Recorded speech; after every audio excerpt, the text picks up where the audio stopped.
You shuffle along the hot, dusty alleys of Tikrit, a windswept town perched like a tired sentinel on the banks of the Tigris River. The smell of river mud mixes with sheep dung and saffron rice steaming from a pot inside a modest stone home. The year is 1137, and no one, absolutely no one, thinks the crying newborn wrapped in linen will one day unite the fractured Islamic world. But you hear his name whispered in the household: Yusuf. His full name? Yusuf ibn Ayyub. But the world will remember him as Saladin. Outside, the city quivers with tension. Tikrit, a minor garrison town at the of the Abbasid Caliphate's dwindling influence, is caught between empires, raiders, and shifting alliances. Saladin's father, Ayyub, is a soldier serving under the local governor. That very year, a dangerous encounter causes the family to be expelled from Tikrit. Legend says Ayyub helped a fugitive escape, an act of defiance that costs him his post but wins him quiet admiration. With nothing but their horses and reputation, the family flees into the uncertain folds of the Muslim world. You watch Yusuf grow as the family settles in Mosul and later in the Syrian city of Baalbek. Even as a child, he is different. Not the strongest, not the loudest, but focused, so very focused. His cousins roughhouse in the yard, sparring with wooden swords, but Yusuf prefers his books.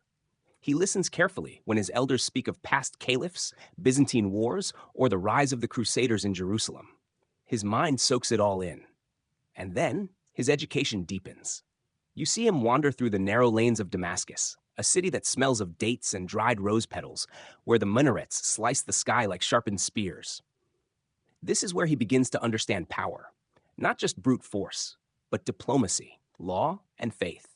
Tutors teach him Quranic recitation and Arabic poetry. Military instructors train him to ride, shoot, and strategize. Yusuf absorbs it all, not for glory, but because he wants to serve, to do right, even if he doesn't yet know what right will require. Yet Saladin's early years are not untouched by darkness. Crusader raids cast long shadows. Stories of massacres in Edessa and the First Crusade's slaughter in Jerusalem are fresh and bitter. You hear elders speak in hushed tones of the Franks, foreign invaders from across the sea who march under the cross but wield their swords with brutality. These are not just enemies of Islam, but violators of sacred lands and sanctuaries. The boy listens and begins to form a quiet resolve. Still, Yusuf doesn't grow up swearing vengeance. He isn't a firebrand. He's more subtle than that. You see it in his eyes. He's always calculating, weighing, studying. By the time he turns 16, you're galloping beside him along the hills near Hama, his robes flapping in the wind, his hawk-like gaze scanning the horizon. His uncle, Shirkuh, a fierce general in the service of Nur al-Din, the ruler of Aleppo and a rising star of Muslim resistance, has taken the young man under his wing. It's a rough apprenticeship. Shirkuh is a war dog, a heavyset man known for ruthlessness. Yusuf, on the other hand, still seems too delicate for war, too contemplative. Some of the men joke about it. He reads more than he rides. But you can tell they're wrong, because deep inside, Yusuf is watching everything.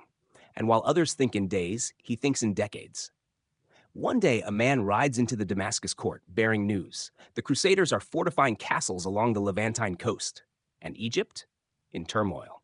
The Fatimid Caliphate, Shiite rulers of Cairo, are collapsing. Nur al-Din sees an opportunity. He sends Shirkuh and Yusuf into the chaos. The boy from Tikrit, once exiled before he could walk, now rides at the heart of an empire's ambition. But before swords clash and empires quake, before knights kneel and Jerusalem falls, it's worth pausing here, in this moment of youthful silence. You see Yusuf standing on a hill, wind lifting his dark hair, one hand resting on the hilt of a curved blade he has yet to draw. He doesn't yet know the world will call him Saladin, that he will become the nightmare of Crusader kings, or that, centuries from now, even his enemies will write songs about his mercy. All he knows is this: faith, honor, and duty. The road ahead is long and the burden's heavy. But you feel it already, don't you? This boy is going to change the world. You ride under a scorching Syrian sun, dust clinging to your lips as the caravan snakes along the rocky road toward Damascus. The year is now 1150. Yusuf, still in his teens, sits upright on a lean Arab steed, flanked by warriors and scholars, the weight of his future beginning to settle across his shoulders. Damascus is no ordinary city. It breathes history and ambition. Its narrow alleys whisper secrets. Its citadel echoes with the voices of caliphs and conquerors. You smell the citrus trees in the courtyard gardens, hear the muezzin's call spiraling across domes gilded by sunlight. Here, under the patronage of Nur al-Din, a rising force determined to expel the Crusaders and unify the Muslim world, Yusuf begins his true transformation. It's not a battlefield that shapes him first, but a palace library. You step through towering wooden doors, past shelves filled with texts on philosophy, astronomy, ethics, warfare, and theology. Yusuf, more student than soldier, pores over volumes on Alexander the Great, the tactics of Khalid ibn al-Walid, and the virtues of justice in Islamic law. But Damascus is not a sanctuary, it's a forge. And you, standing beside Yusuf in its molten center, see how politics burns hotter than steel. Nur al-Din is brilliant but cautious, a man of vision hemmed in by fragile alliances and bitter rivals. There are whispers in the court about who is loyal, who is corrupt, and who might sell secrets to the Crusaders for a pouch of silver. Yusuf learns quickly. Words are weapons, and silence is often safer than certainty. Still, he watches Nur al-Din closely. You do too. You see how the older leader mixes piety with power, fasting before battle, praying before judgment, but wielding a sword when needed. Yusuf studies this balance, the merging of strength and restraint, and begins to shape himself in its image. Then, unexpectedly, an opportunity explodes onto the horizon. Egypt. The Fatimid Caliphate in Cairo, once wealthy and strong, now staggers like a dying beast. Shiite rulers are losing control, torn between internal factions, foreign mercenaries, and rising Sunni influence. The Crusaders sense weakness and move in from the west. Nur al-Din, eager to spread Sunni power and flank the Crusaders from the south, sends Shirkuh, his most trusted general, and Yusuf into the chaos. You pack up once again. Your horse gallops through the Golan Heights, then along the Gaza coast. The Mediterranean sparkles to your left as you approach the Nile Delta. But Egypt is unlike anything Yusuf has seen. Cairo hums with opulence. Golden minarets pierce the sky. Silk-draped palaces echo with poetry and treachery. The Fatimid caliphs live in pleasure palaces, pampered and paranoid. Eunuchs wield more influence than generals. The bureaucracy is immense, wrapped in layers of ceremony and fear. And there, caught between warring viziers and crusader spies, Yusuf walks cautiously through a minefield of shifting alliances. Shirkuh, by contrast, is a hammer. He storms into Egypt like a lion, seizing fortresses, ousting rivals, intimidating caliphs. His tactics are brutal but effective. Yusuf, ever the observer, plays the quiet shadow. You notice how he studies the guards, the ministers, the geography, and the people. In a city of flamboyance, Yusuf's modesty stands out. He eats simply, prays regularly, speaks little, and listens more. The Egyptians begin to take notice. But the campaign is far from over. The Crusaders aren't gone. King Amalric of Jerusalem leads a renewed invasion of Egypt, determined to keep the Fatimids as a puppet state. Yusuf now tastes his first true battlefield, standing beside Shirkuh at the Battle of Al-Babain. You feel the chaos, sunlight bouncing off chainmail, arrows raining down, and the thundering clash of cavalry. Yusuf survives, not just by luck, but by awareness. He doesn't swing wildly. He anticipates, adapts, and endures. Then comes the twist no one expects. Shirkuh wins a final victory. Cairo falls into his hands. The Fatimid Caliph names him Vizier of Egypt, the highest office in the land. But within 2 months, Shirkuh is dead. Poison, they whisper, or disease. Either way, he's gone. And suddenly, all eyes turn to the quiet man who had always stood a step behind. You see Yusuf blinking at the Nile, barely 30 years old, now being asked, no, begged, to assume the role of Vizier. The Fatimid court, desperate for stability, chooses him because he seems harmless, humble, controllable. But they don't understand who they've just elevated. Neither do the Crusaders, nor even Nur al-Din back in Damascus. Only you, standing there in the golden light of Cairo, beside this patient, watchful man, begin to sense the storm quietly coiling inside him. Saladin has entered the game. You wake to the sounds of Cairo, braying donkeys, the clang of blacksmiths, and prayers echoing from minarets. But beneath the hum of daily life, you feel tension in the air. Yusuf, no longer the quiet aide, now wears the robe of the vizier. His face remains calm, but his eyes are sharp as a falcon's. Every move he makes in these first days could be his last. Egypt is a cracked mirror. The Fatimid Caliphate is Sunni in name, but Shiite in heart, with an aging caliph, who is more a ceremonial puppet than a true ruler. The real power lies in court factions, eunuchs, generals, scribes, each vying for influence. You watch as Yusuf moves carefully through this labyrinth. He doesn't purge his enemies, not yet. Instead, he listens, offers stability, pays salaries on time, keeps promises, and wins loyalty where Shirkuh had only stirred fear. But don't mistake restraint for weakness. You walk with him into military barracks where he reshapes the army. Many troops still owe their allegiance to Shiite commanders or foreign warlords. Yusuf replaces them slowly with men loyal to him, importing Syrian officers and reorganizing the ranks. You see him train soldiers in both archery and discipline, preparing not just for defense, but for unification. Then comes the next bold move: religion. One morning in the Great Mosque of Cairo, the muezzin's call includes a subtle but shocking change. The Friday sermon, which had been dedicated for decades to the Fatimid Shiite Caliph, now mentions the Sunni Abbasid Caliph in Baghdad. It's a bloodless coup, a quiet theological revolution. You see jaws drop across Cairo. Some cheer, others panic. But the shift is irreversible. Yusuf has declared Egypt's return to Sunni Islam, without war, without an uprising. You walk past soldiers whispering, merchants asking if the Fatimid dynasty is truly over. The answer comes soon enough. When the old caliph dies, no successor is named. No rebellion follows. Saladin, yes, people now call him that, is in full control. Now the real tests begin. Saladin isn't content to rule Egypt alone. He knows Nur al-Din is still alive, still watching from Syria. And though he once served Nur al-Din loyally, you see it in his posture now. Saladin doesn't intend to be anyone's puppet. The former student wants to shape his own empire. But this is dangerous. Nur al-Din suspects ambition and is furious at the growing independence of Egypt. Tension grows between master and student, mentor and successor. You feel the risk rising. Civil war between the two most powerful Muslim leaders would hand victory to the Crusaders on a silver platter. But Saladin doesn't flinch. He builds bridges through correspondence, delays confrontation, and strengthens his own legitimacy. You hear him commissioning mosques, endowing scholars, and offering aid to the poor. At the same time, he builds a navy in Alexandria and fortifies Cairo's walls. He's preparing for war. He just doesn't want it to be with another Muslim. Then, almost as if Allah himself were watching, the game changes. Nur al-Din dies suddenly in 1174, collapsing in Damascus. Power fragments instantly. The northern territories, Aleppo, Homs, Mosul, begin to fracture, and Saladin sees his opening. You ride with him north across scorching sands and narrow mountain passes, not as a conqueror, but as a liberator. City after city opens its gates, not from fear, but faith. You hear imams calling him the protector of unity, commoners weeping with relief, nobles bending the knee not to his sword, but to his vision. But not all submit. You find yourself in battle once more, at Hama, Aleppo, and Mosul, where rival lords resist. Saladin doesn't just defeat them, he offers them new positions, marriages, and shared glory.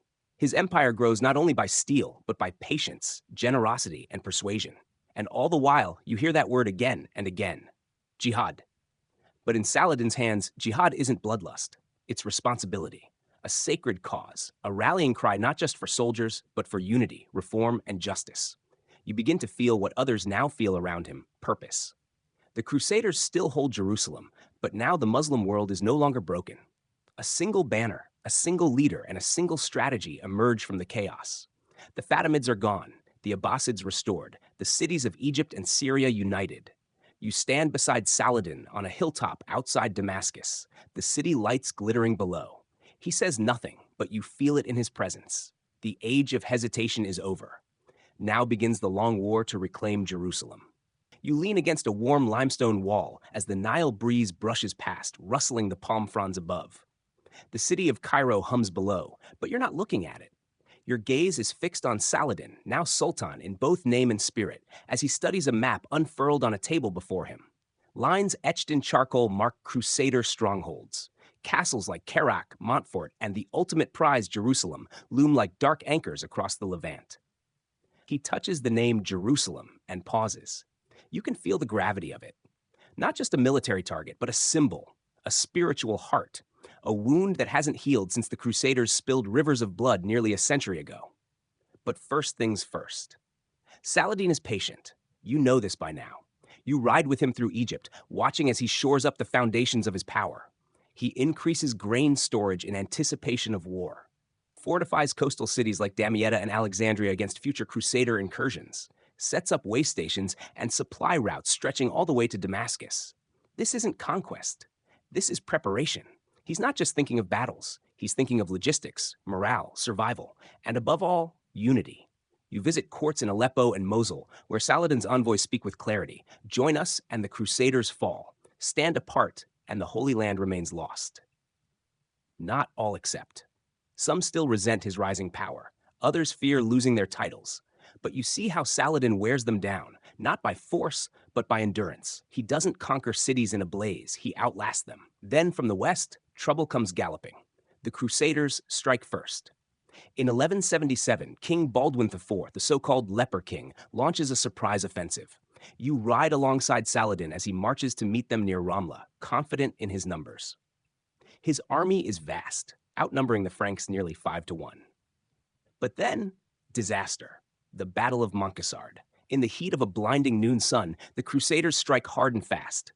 Saladin's cavalry, spread thin and overconfident, crumbles. You're in the chaos, men screaming, horses trampling, the Sultan barely escaping with his life. His personal guard dies to buy him time. His silk banners fall. It's humiliating, but not defeating. You see him afterward, quiet, scarred by failure, but not broken. Instead of raging, he studies the mistake, learns from it, fortifies his core, and vows never to underestimate his enemies again. Years pass. You travel with him on smaller campaigns, attacking Crusader caravans, sieging minor castles, reclaiming towns across the Jordan River. But Jerusalem? Still untouchable. For now. Then comes the spark. Reynald de Chatillon. You meet him once from afar, a cruel, swaggering nobleman with a history of torture, piracy, and broken truces. In 1183, he attacks a Muslim caravan bound for Mecca, filled with pilgrims. Worse, he boasts he'll march to Medina and desecrate the Prophet's tomb. It's no longer about politics. This is personal. Saladin gathers a massive army. You ride in the center, tens of thousands strong. Horse archers, siege engines, tribal militias, scholars turned warriors. He marches not only to defend honor, but to deliver a message. And the Crusaders feel it. Tensions rise in Jerusalem. They know Saladin is coming, but they're divided. Some call for negotiation. Others, like Reynald and Guy of Lusignan, call for war. You know Saladin is waiting for them to make a mistake. It comes soon. In the summer of 1187, Guy leads the entire Crusader army east toward the Sea of Galilee, into Saladin's trap. You march with the Sultan through dry hills, cutting off water sources, harassing supply lines, letting the sun do his work. Crusader morale crumbles. Horses collapse. Men hallucinate. Then, Horns of Hattin. You stand at the summit, the twin peaks looming over the desperate Crusader camp. Saladin surrounds them, lights the grass ablaze to smoke them out, and attacks with precision. It's not a battle. It's a masterclass, a dissection. You watch the Crusader kingdom collapse in a single afternoon. Reynald is captured. Saladin offers him water, then executes him personally for his crimes. Guy of Lusignan, king of Jerusalem, is spared. Saladin says, "A king does not kill a king." The prisoners are treated with dignity, the wounded cared for, and the road to Jerusalem wide open. You ride behind Saladin as city after city falls. Acre, Nablus, Jaffa, Beirut. Crusader control collapses like rotted timber. And Jerusalem? The defenders send envoys.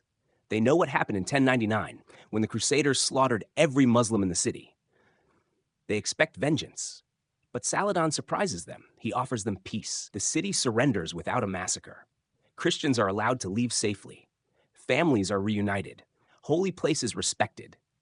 You walk the streets of Jerusalem at dusk, the call to prayer echoing through the alleys, Saladin standing alone before the Dome of the Rock. No speeches, no gloating, just silence and reverence. This is not conquest. This is redemption. You awaken in the cool dawn light as the mists roll gently off the walls of Jerusalem. The city is quiet, almost too quiet, as if holding its breath after a century of chaos. Saladin moves through the alleys, cloaked in plain robes, refusing ceremonial parades or crowns. This is a victory, yes, but not one for boasting.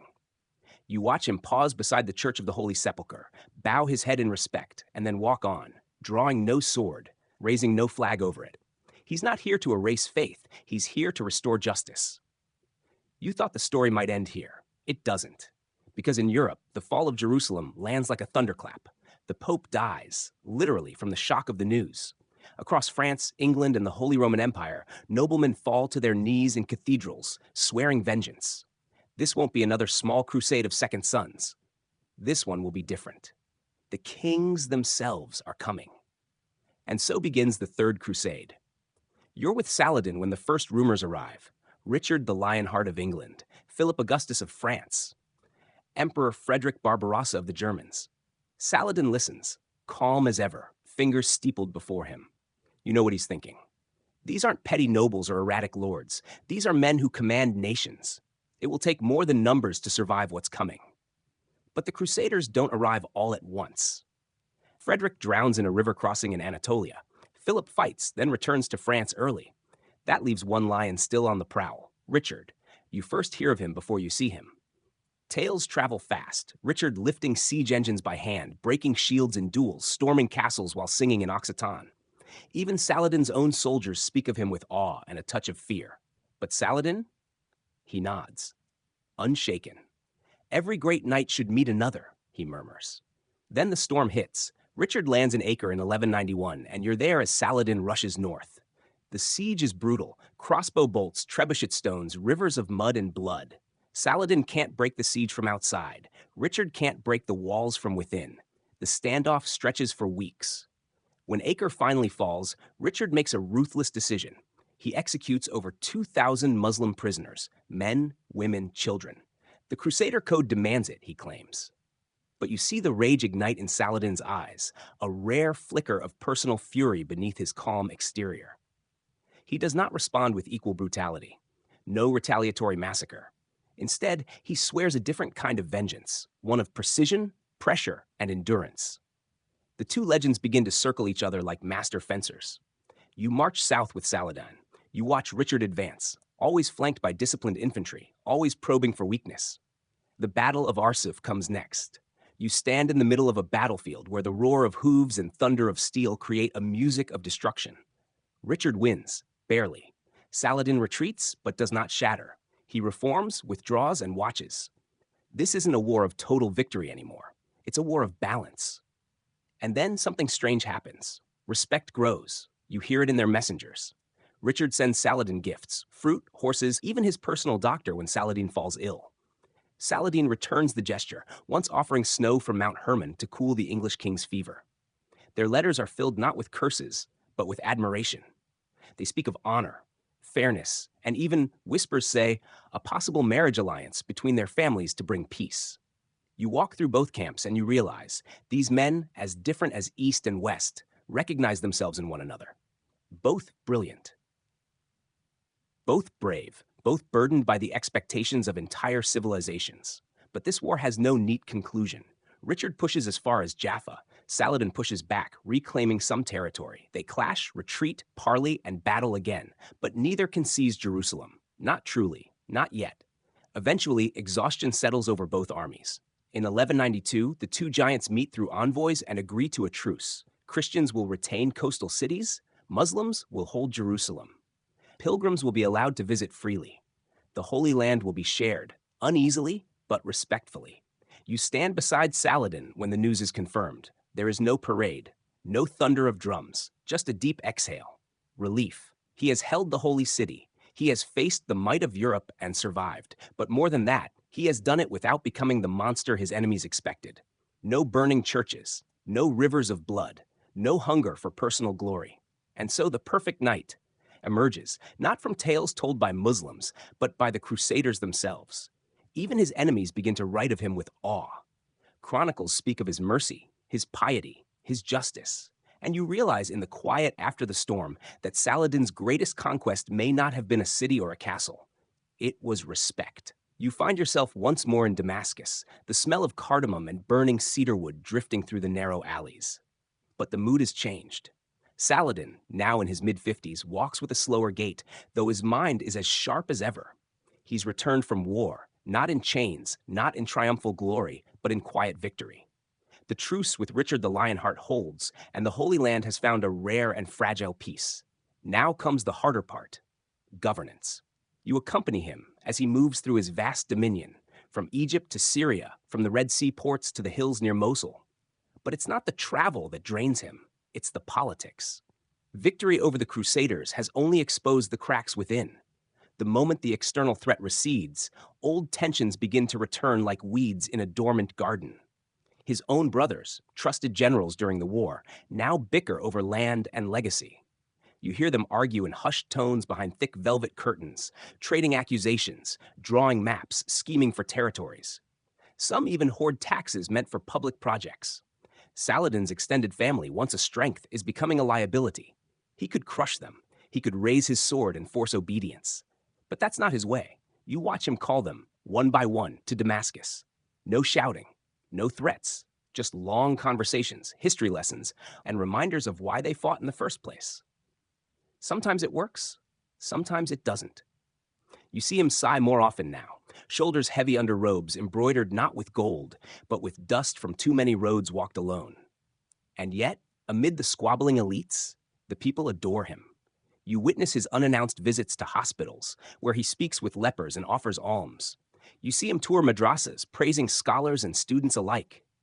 In the mosques, he bows not at the front, but behind commoners. You notice he no longer carries a jeweled sword, just a simple curved blade worn down at the hilt. A sultan doesn't need gold, he says once, as he gives away his last coin to a poor man on the roadside. He needs to leave gold behind in the hearts of others. That humility isn't a performance. You live with him day in and day out, and it's real. He rebuilds Jerusalem, not just its walls, but its spirit. New schools, water wells, soup kitchens. Pilgrims of all faiths return, guarded by Muslim soldiers sworn to protect them. You watch Christians arriving from Europe, nervous at first, then marveling at the peace. Many openly declare that Saladin has treated them better than their own kings. Still, he remains restless. You hear him speak, late at night, about unfinished dreams. He wants to fully unify the Muslim world, not just Egypt and Syria, but the distant regions of the Maghreb and the still fractured city-states in Iraq. We could be one, he says quietly, running his fingers across a map.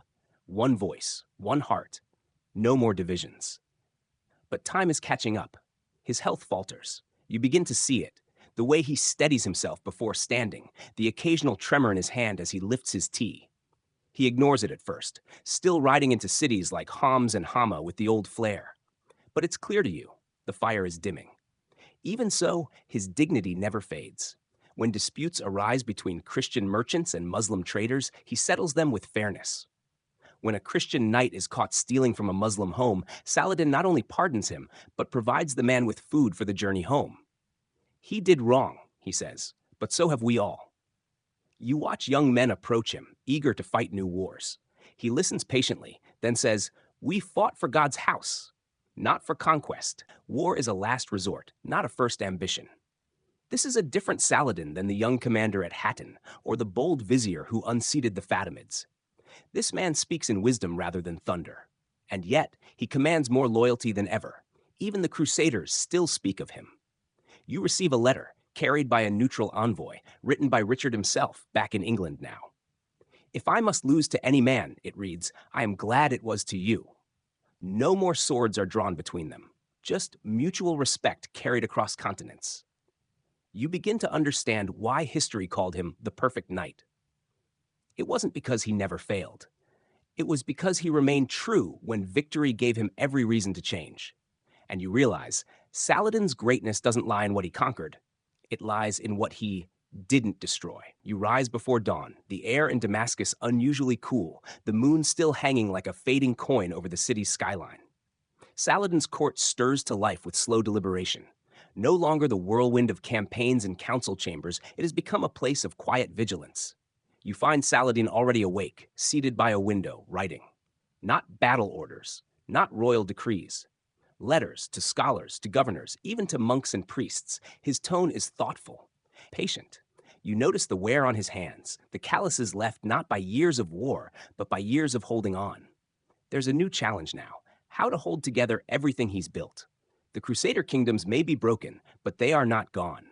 Fragments remain on the coasts, Tyre, Tripoli, Antioch. Western reinforcements still arrive from Sicily, from Genoa, from the Holy Roman Empire. Templar fortresses remain fortified like stone claws sunk deep into the land. Saladin cannot afford to let down his guard.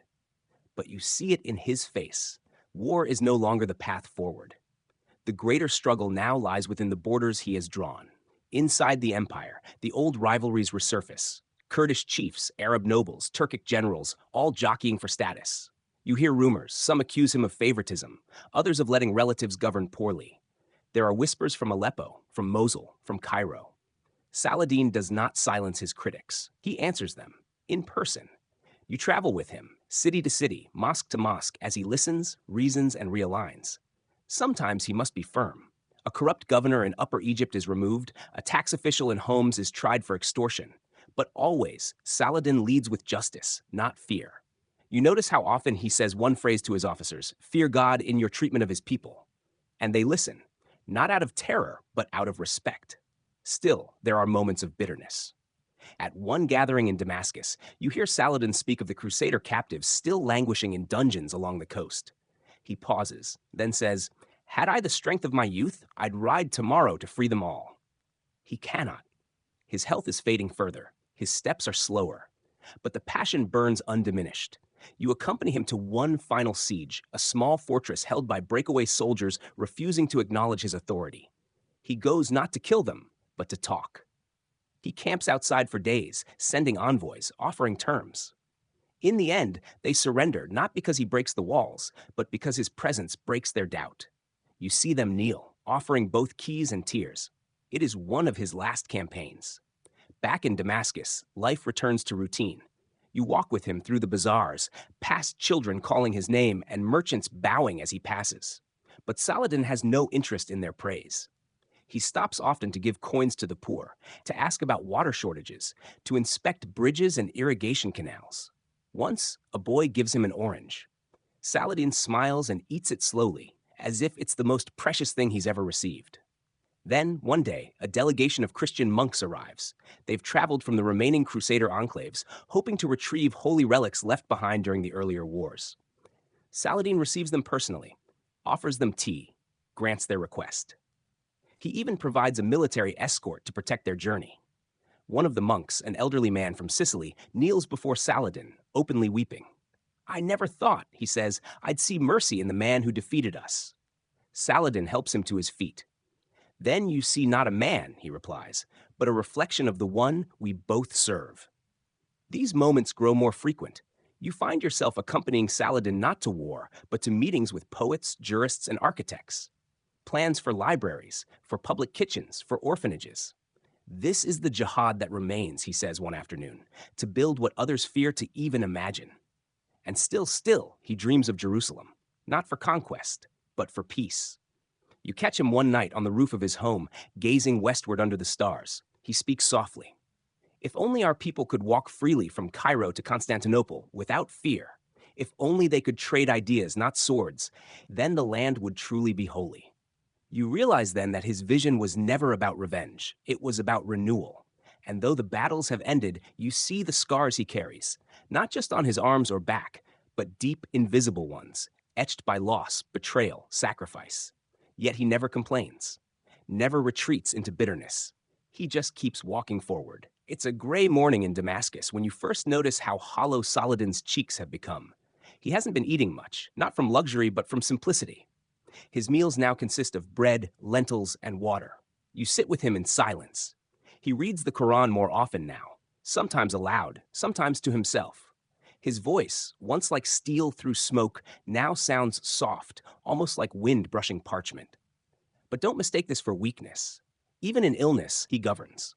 You walk with him through crowded courtyards and long hallways, his steps steadied only by a cane and sheer willpower. He still signs documents, settles disputes, listens to envoys. His advisors beg him to rest more. He waves them off. "While I still breathe, I still serve." That's not bravado. It's devotion. He knows his time is short. You hear him begin to speak about legacy. Not gold, not palaces, but justice. "What good is a ruler," he says one evening, "if his people cry in silence?" You watch him order the cancellation of taxes on wheat for a drought-stricken village. You see him forgive a governor who once betrayed him but had since returned to loyalty. Saladin knows that power ends. What remains is how it was used. And then he does something that shocks the court. He begins giving everything away. Piece by piece, he dismantles his fortune. Jewels, Lands, horses, armor, even his ceremonial robe is sold. The proceeds go to the poor, to widows, to hospitals. You watch scribes struggle to keep pace with his orders. One servant whispers to you, astonished, he dies with nothing but a few coins in his chest. And yet, he dies rich in the only currency that matters, honor. As his health worsens, the flow of visitors grows. Imams come to pray with him. Children bring him letters. Pilgrims ask for blessings. Foreign ambassadors travel from Byzantium, from the Kingdom of Jerusalem, even from the courts of Europe. Some bring gifts. He refuses them. Give to those in need, he says. He receives a letter from Sicily, an aging Christian noble who once fought against him. In the letter, the man writes, "You were my enemy in battle, but I called you brother in heart." Saladin has no strength left to write back, but he smiles. You are with him the night he slips into fever. The room is quiet. Only the soft crackling of a nearby oil lamp and the faint whispers of Quranic verses fill the air. His sons kneel by his side. His youngest daughter holds his hand. Outside, the streets are silent. The people wait. Not with anger, not with panic, but with sorrow. He does not die with fanfare. There are no thunderclaps, no shining omens. He dies as he lived. Humbly, in a simple room, on a worn-out mattress, with only faith, family, and history at his bedside. And as the morning sun peeks over the horizon, you realize something profound. This man, who once united empires, broke crusader armies, and redefined what it meant to lead, has passed from the world he so carefully shaped. The city mourns, not just Damascus, but Cairo, Jerusalem, Aleppo, Baghdad. Even in Europe, cathedrals hold prayers. Chroniclers in Paris, Rome, and London write not of their victories, but of his honor. A crusader monk pens it simply. He was a man of courage and mercy, a true knight, though he bore no cross. You walk through Damascus days later, past a modest funeral procession. No golden tomb, no royal statue, just a plain grave and 1,000 bowed heads. The inscription reads, "Here lies Saladin, who conquered nothing but his own soul." You realize his greatest victory was not Jerusalem, nor Haddon, nor the empire he built. It was what he left behind, a blueprint for dignity in leadership and humanity in warfare. And now the legend begins. The desert winds are soft as you walk through the lands Saladin once ruled. It's been years since his passing, but his story clings to the stones, to the minarets, to the broken remnants of once great battlefields. You pass through Cairo, Jerusalem, and Damascus, and in each city, people still speak his name with reverence, not as a myth, but as a memory. Children hear bedtime stories of the king who fought armies but forgave enemies. Scholars argue over his strategies, his virtues, his flaws, and yet they all agree on one thing: no one led quite like him. But history doesn't stay still. The empire he forged, painstakingly held together through diplomacy and strength, begins to fray. His sons, once united in grief, start to drift. Factions rise. Local rulers reclaim old loyalties. The tides of ambition creep in like water under a door. You watch as Egypt becomes a prize again, first squabbled over by Saladin's heirs, then eyed hungrily by outsiders. In the north, Aleppo grows restless. In Jerusalem, Christian merchants slowly return, whispering of a new crusade. The glue that held it all together was never just policy. It was Saladin himself. And now, he's gone. The Crusader kingdoms regroup. Richard the Lionheart's successors rebuild the fortresses along the Mediterranean. French knights return in fresh waves. The Third Crusade may have ended without victory, but Europe's hunger hasn't. You read letters from Rome and Paris, plans for yet another holy war. Only now, there is no Saladin to meet them. Still, something's changed. When the Crusaders land again on Middle Eastern shores, they're more cautious. Some even request to visit Saladin's tomb. One French noble lays down his sword and prays at the sight. "He was greater than any of us," he murmurs. It's a strange twist of history. The man who once symbolized resistance now stands as a model for knightly conduct, even to those who once called him the enemy. His enemies begin calling him the perfect knight. Not because of his victories, but because of the code he lived by. You hear it whispered in places far from the Islamic world. Saladin was fair. Saladin was generous. Saladin kept his word. Kings and popes repeat his name, not with fear, but with admiration. It becomes a benchmark, a golden echo. Even in the West, chivalric orders begin referencing him. Some take his name as a symbol of honor. In England, troubadours sing of the Eastern lion whose mercy put us to shame. In Italy, poets write of the time he spared Jerusalem without bloodshed. In Germany, nobles toast to the one true knight the Crusades ever produced. And that's the irony. The man meant to be feared becomes the figure they aspire to imitate. Meanwhile, in Islamic lands, Saladin's legacy weaves deeper. His image becomes something more than a military hero. He is invoked by jurists in courtrooms, by scholars debating ethics, by generals questioning orders.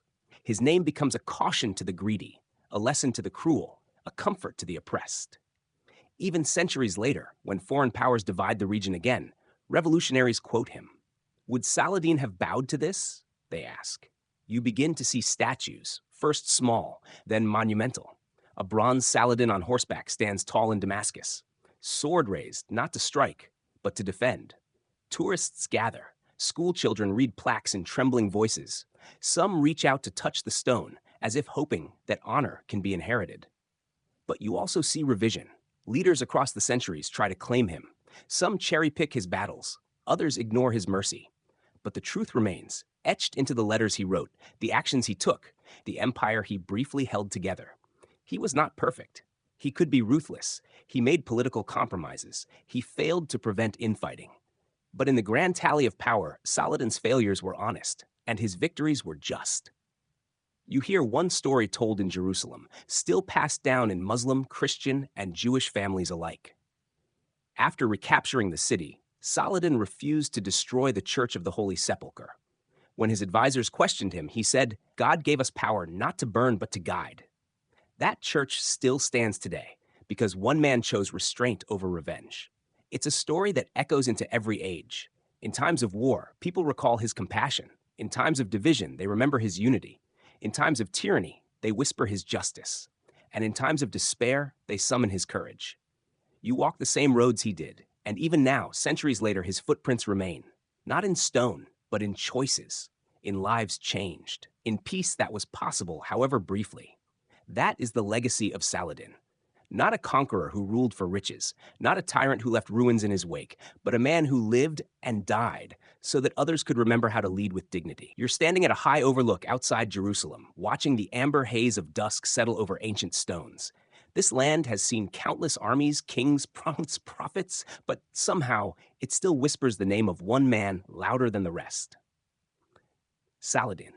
But now, instead of tracing his footsteps through the empire he built, you're tracing how his legend kept growing long after his death.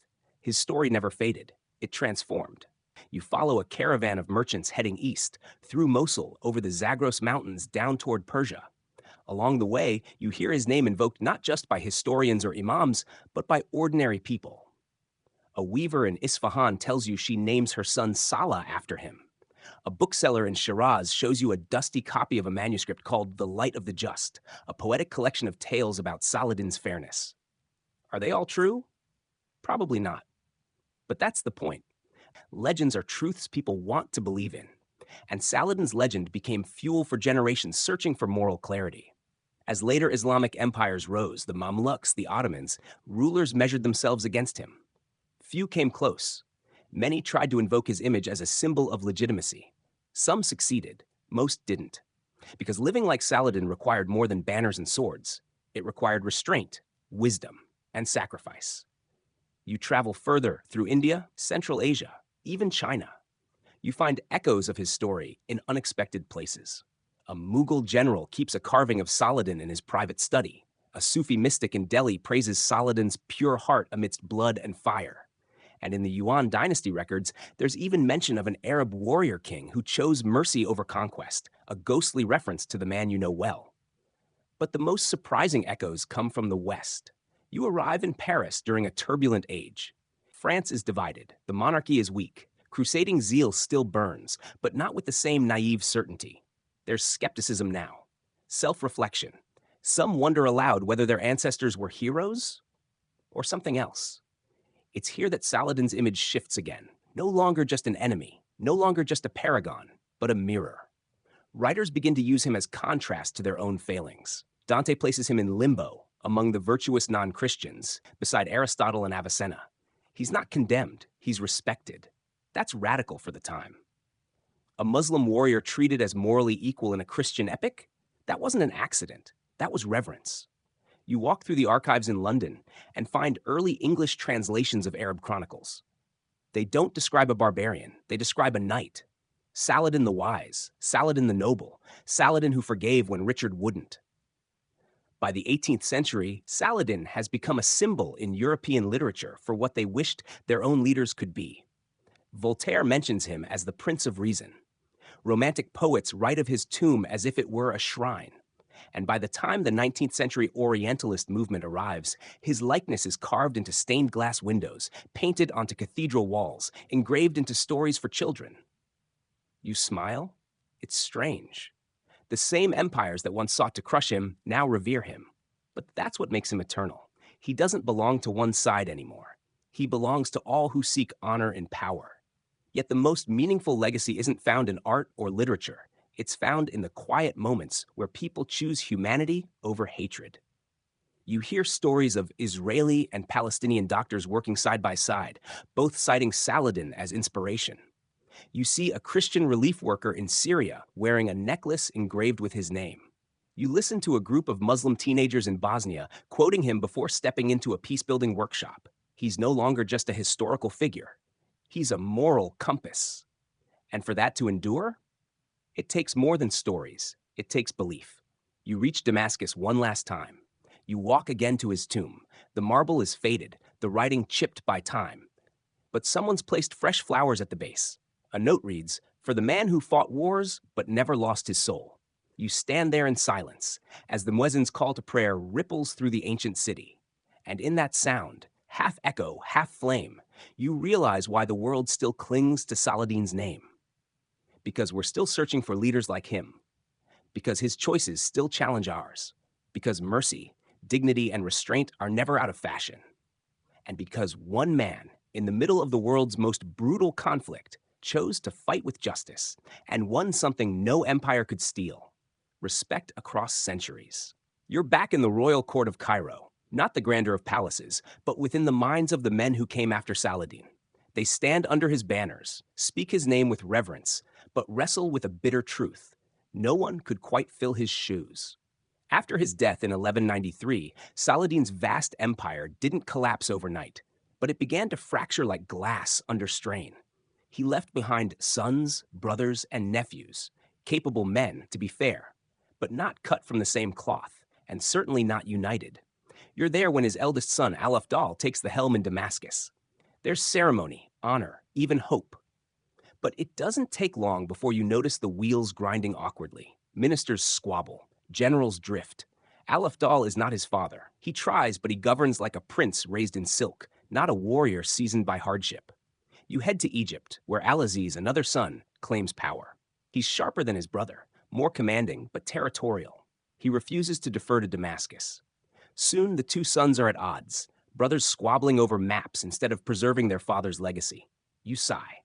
Saladin spent his life uniting these lands. Now his own blood tears them apart. Within a decade, the Ayyubid Empire begins to split. Aleppo declares semi-autonomy. Mosul drifts into separate hands. Egypt and Syria, once the twin pillars of his power, now speak with different tongues. You don't need a scroll to see the signs. It's in the hesitation of soldiers at the border, in the guarded glances of envoys, in the hollow ring of coins bearing different faces. But here's the twist. The legend of Saladin grows even stronger as his empire weakens. Why? Because people remember what they lost. In the absence of greatness, the myth becomes gold. You listen to poets lament the empire's drift, invoking Saladin as a model of lost virtue. A caravan leader from Baghdad compares the new rulers to shadows beside a sun. Even common folk, merchants, sailors, beggars, begin to speak of Saladin as something larger than life. You walk through a crowded bazaar in Jerusalem and hear a storyteller entertain children with tales of the just sultan. In every version, Saladin outwits greedy kings, saves orphans, or forgives even his would-be assassins. These aren't history, they're morality plays. But they spread faster than truth and carry deeper weight. And yet, while his descendants fall short of his mantle, they do preserve parts of his vision. Schools flourish, mosques multiply, hospitals still operate on principles he laid down. The great citadel of Cairo, one of his personal projects, remains a beacon of both defense and design. You find solace in that. Maybe his greatness was never meant to be a dynasty, but a standard. Fast forward 50 years. The Mongols are thundering through the east like a storm on horseback. Cities burn, libraries vanish, rulers bow or perish. And suddenly, the memory of Saladin becomes a rallying cry. Mamluk generals in Egypt, far removed from Saladin's lineage, declare themselves heirs to his vision, not by blood, but by duty. You stand with them before the great battle of Ain Jalut, where Mongol expansion finally meets its limit. And as the Mamluks charge into battle, they scream a name, Salah ad-Din. He's no longer just a man now, he's a shield. And centuries later, during Napoleon's invasion of Egypt, you see French officers touring Saladin's tomb with strange expressions. Awe, maybe, or guilt. One of them mutters, "If only he had been born in France." You raise an eyebrow, and then comes the modern era. In the 20th century, Arab nationalists resurrect Saladin once again, not as a religious figure, but as a symbol of Arab unity and resistance. Posters, speeches, even movies reimagine him as the ideal anti-colonial leader. In 1941, Iraqi rebels raise his banner against the British. In 1967, Nasser of Egypt invokes his name after the Six-Day War.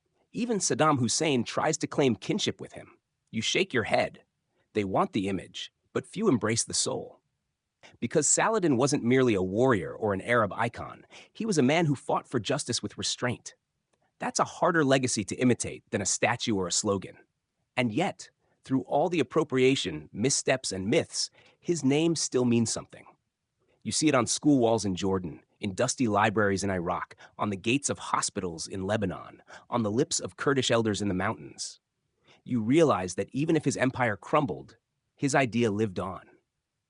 The idea that a leader could be powerful without being cruel, that mercy could shape history, that dignity could echo louder than domination.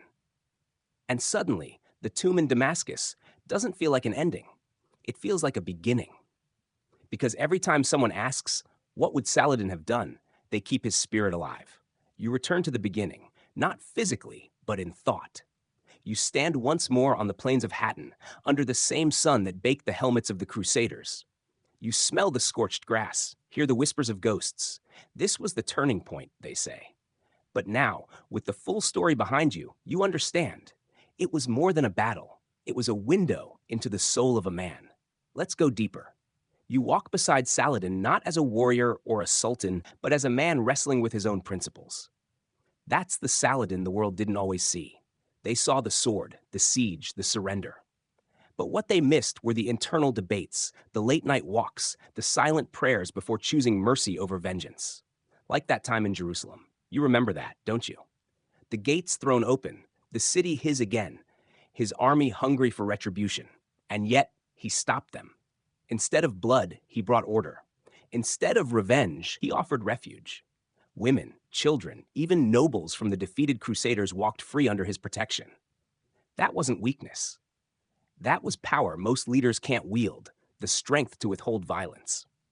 But it wasn't just in grand moments that you saw his soul. It was in small ones too. Like when he shared water with a parched enemy, or when he personally arranged care for wounded Frankish soldiers, or when he summoned a Christian doctor to treat his rival's dying son. You were there. You saw the eyes of those men. Disbelief, then respect. They had prepared for a monster. What they found was something more terrifying to their assumptions, a noble enemy. That's why they called him the perfect knight. Not just because he fought like one, but because he behaved like one. Saladin didn't become legendary only through victory. He became immortal by showing humanity when no one expected it. You watch as his legacy ripples across time, not as a sword in stone, but as a question carved into the conscience of history. Can you be righteous and still conquer? This is the hidden life of Saladin. Not secret as in concealed, but secret as in overlooked. It was easy to glorify his victories, to count his cities, to map his empire. But the real treasure was in how he governed, how he forgave, how he chose, again and again, to be better than the war around him. You recall 3 more moments. Let's mark them now. First, the night before the siege of Acre. You're in his tent. The map is before him. Torches flicker. Generals argue. But he is quiet. Finally, he looks up and says, "We will not starve the civilians. Let them leave." It was tactically foolish, but morally unshakable. Second, the story of the young Crusader knight captured at Hama. The boy trembled before him. Saladin asked his age. 15, the boy whispered. The Sultan smiled sadly. You should be home chasing dreams, not death. He had the boy escorted back to his lines unharmed. Third, the moment when he denied himself the crown of Jerusalem. Did you know that? He entered the city not with a crown, but barefoot, out of reverence. No parades, no boasting, just quiet prayer and gratitude. That was his coronation, humility in triumph. These are the details history skips, but they're the details that matter most. So now, as you wander the same cities where Saladin once walked, Aleppo, Jerusalem, Damascus, Cairo, you don't look for statues. You listen for values. Justice, mercy, discipline, faith. These are the footprints he left behind. And the final secret? It's this. Saladin's greatness didn't come from his victories over men. It came from his victory over himself, over ego, over vengeance, over fear. That's why, even now, long after swords rust and borders shift, his name still draws admiration from all sides, Christian and Muslim, East and West, past and present. Because in a world that so often rewards brutality, Saladin proved that kindness can be stronger, that honor can win wars, that humanity is not a weakness, it's the ultimate power. And if you ever forget that, just remember the stories, the real ones, the secret ones, the ones that make you pause and ask, what kind of knight would I be? You ride with the wind now, passing into Egypt once more, not as a conqueror or historian, but as a seeker. Cairo buzzes around you with its eternal dance of chaos and culture, but beneath the noise, a question lingers in your chest. What became of everything Saladin built? The answer, like so many things in history, is complicated. You remember the unity he forged, the dream of a pan-Islamic front against the Crusaders. But unity, as you've seen before, is fragile. After his death in 1193, Saladin's vast empire began to fragment. His sons, nephews, and generals carved the lands like meat at a banquet, each claiming their share. His eldest son, Al-Afdal, inherited Damascus. Another, Al-Aziz, claimed Egypt. But none bore their father's strength of will or clarity of purpose. Soon, squabbles turned to sieges, brothers turned to enemies, alliances shattered. The Ayyubid dynasty, though long-lasting in parts, never again held the cohesion Saladin gave it. You travel from court to court, watching a legacy bend beneath ambition. In Aleppo, a new emir builds palaces instead of fortresses. In Damascus, the treasury bleeds from mismanagement. Egypt clings to its riches, but corruption grows in its halls. Still, echoes of Saladin remain, like fingerprints smudged across stone. You see them in law codes still bearing his reforms, in institutions he founded that outlived the dynasty, and in the reverent way his name is spoken in every Friday sermon. Even when his descendants falter, his vision lingers like incense in the walls. But you can't help wondering, did it have to be this way? Could Saladin have done more to secure the future? Should he have designated a stronger successor? Built tighter governance? You weigh these thoughts like stones in your palm. Then you remember, he never sought to build a dynasty. Not really. He wasn't obsessed with bloodlines or thrones. His mission was simpler and harder. Defend the faith, protect the people, restore Jerusalem. He accomplished all three. What followed was out of his hands. And perhaps that's the cost of greatness. You burn so brightly in life that the shadows afterward grow longer in your absence. Still, the Ayyubids endured longer than most expect. They held power across parts of the Levant and Egypt for nearly a century. Their successors, the Mamluks, took up the mantle, and it's no coincidence that many of them prayed at Saladin's tomb, hoping to inherit some shred of his aura. You see him reappear in unexpected ways. During the Mongol invasions, generals invoke his tactics. During later crusades, Saladin is still quoted in diplomatic letters. Even centuries after his death, Christian kings tell their children about that noble enemy, as if speaking his name would teach them grace. And you, moving silently through the ruins and markets, begin to realize something. The buildings crumble, the empires fall. But character, true principled character, outlasts it all. You walk through the Madrasa Saladin once built in Cairo. The courtyard is quiet. Students recite scripture in hushed tones. One of them, barely 15, catches your eye. He tells you his dream is to become a judge, like the wise men of the past. When you ask who inspired him, he answers without hesitation. Salah ad-Din. He says it as if he knows him personally, as if the man never died. And maybe in some ways he didn't. You leave Cairo with a heavy heart but a hopeful one. You've seen the truth.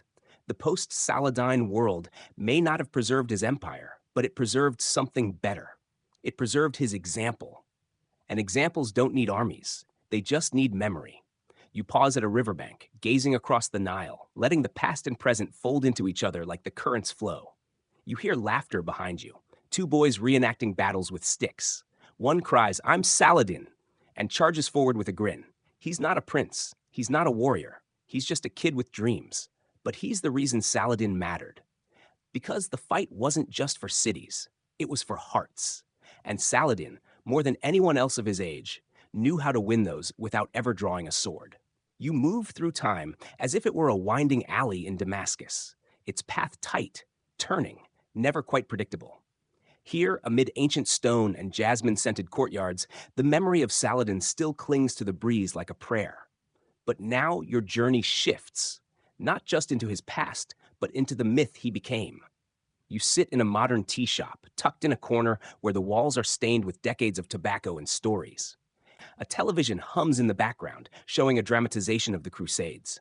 And there he is, again, Saladin, glorious, untouchable, smiling while giving mercy, bold while fighting injustice. You ask yourself, when did he become a legend? It wasn't immediate. After his death, the Christian world mourned him in a strange way, half grieving, half admiring. Chroniclers from Europe, even those who had fought against him, recorded tales of his generosity, his patience, his refusal to humiliate even his most bitter foes. You remember when Richard the Lionheart fell sick during a campaign. It was Saladin who sent his doctors, sent him fruit, sent him snow from Mount Hermon to cool his fevered body. You were there, or you feel as if you were. The gesture was so impossible that it became holy. A Muslim king helping a Christian enemy, because compassion mattered more than politics. It's the stuff of legend, because it shouldn't have happened. But it did, and that's how myths are born, in the gap between what is expected and what is noble. You trace the story forward, from Richard to Napoleon, from T.E. Lawrence to Hollywood.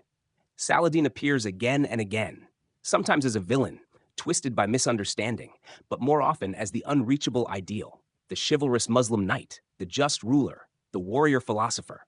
In 1898, you stand beside Kaiser Wilhelm II as he visits Saladin's tomb in Damascus. The German emperor, touched by the honor of his ancient enemy, funds a new marble sarcophagus to replace the worn wooden one, an imperial gesture to a medieval king. Even in death, Saladin commands respect across cultures, across time. You pause there, at the tomb. Your hands hover over the stone. This is where myth and man collide. You look around. In one corner, a young boy traces the Arabic script on the plaque. In another, a Western tourist reads aloud from a guidebook, surprised at what he hears. Saladin let the Crusaders leave Jerusalem peacefully. He ransomed captives, forbade looting, even protected churches. He says it slowly, like he doesn't believe it. But it's true. You whisper to yourself, he didn't just win the war, he won the story. Yet myths are not always kind. You see how some leaders now use Saladin's name as a weapon. They twist his image, justifying violence, claiming legacy, as if invoking the legend grants them the morality. But the truth refuses to be silenced, because for every leader who uses his name for power, there are 10 children in classrooms who read of him and understand something deeper. That the true Saladin wasn't interested in domination. He was interested in dignity. And dignity, unlike conquest, is harder to fake. You travel next to Jerusalem. Not the Jerusalem of today, with its checkpoints and divisions, but the one in memory, the one Saladin saw when he looked from the Mount of Olives. You stand there too, watching as golden light spills across the Dome of the Rock. The same view, centuries later. You close your eyes. You hear bells, prayers, sandals on stone. And in the distance, a memory marches toward you. One last story, perhaps the most poignant of all. It's the tale of Saladin's final hours. He is sick, weakened. He sleeps on a simple mattress in a room devoid of jewels. His empire at its height, yet he owns nothing. His physician says he has only a few coins left. He gave it all away, to the poor, the orphans, the wounded. When he dies, his funeral is modest, his burial simple. And yet thousands weep, not because a king has died, but because a good man has left the world. That is what remains. Not treasure, not walls, not banners, but stories. You walk away from the tomb in silence, but not sadness. The kind of silence you keep after a great song ends. You don't want to disturb it. You don't want to forget. Saladin has become more than a figure of history. He has become an invitation to lead with honor, to fight with restraint, to rule with a heart open, not clenched. In the centuries since, others have risen and fallen. Empires have come and gone, but still, across languages and lands, one phrase remains. There was no one like Saladin. You're standing on the edge of memory now, gazing back at the long trail Saladin carved into the world. A path not just of swords and sieges, but of restraint, principle, and something rare, mercy in the heat of war. But there's one final truth you must wrestle with. Why did his enemies, those sworn to defeat him, call him the perfect knight? You walk through a crusader fortress, its walls now crumbling with age.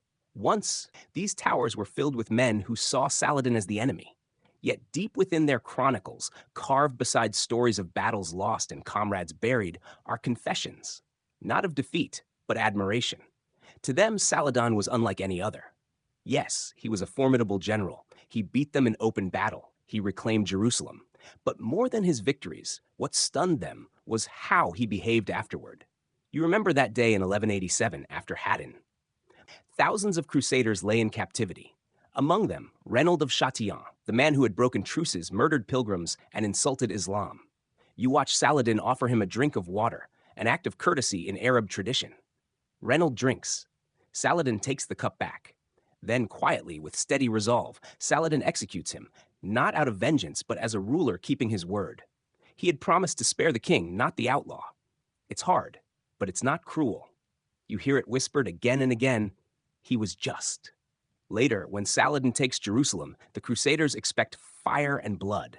That's what they had done decades earlier in 1099. They think he'll return the favor, but he doesn't. Instead, he grants safe passage. No massacres, no burning churches. He ransoms the rich, forgives the poor, and even opens the city to Christian worship. Nuns and priests are protected. Shrines are left untouched. Some say even women wept when they saw how different he was. You're there, moving through narrow streets as pilgrims return, merchants reopen, and the city breathes again. Saladin didn't just conquer Jerusalem, he rehumanized it. Even his rivals wrote about it. Chroniclers in England and France were baffled, some ashamed. How could the Muslim king act more Christian than the Christians? The answer lies not in religion, but in values. Saladin believed in restraint as strength. He saw victory not in annihilation, but in restoration, in lifting what was broken, not grinding it into dust. That is why they called him the perfect knight. Not because he wore shining armor, but because he wore honor like armor. Centuries later, knights in Europe recited his name in oaths. His image was woven into tapestries in French castles. Dante placed him in his Divine Comedy, not in hell, but in limbo among virtuous pagans like Socrates and Plato. And you see it still today. A child in Cairo reads about him in school. A professor in London lectures on his statesmanship. A film director in Hollywood sketches his silhouette in golden light. They all ask the same question. How did a man who lived in an age of bloodshed emerge so clean? The answer? He never stopped being human. Even in war, he saw faces, not enemies. Even in conquest, he saw responsibility, not spoils. He wasn't perfect. No one is. But in a world that glorifies destruction, he built something enduring. You walk one last time through his story. From the deserts of Tikrit to the throne of Egypt, from the chaos of the Crusades to the quiet of his final breath, and you realize Saladin's true battlefield was not Jerusalem, nor Hattin. It was the human heart, and he won that war, because even his enemies called him noble. Waiting for continue.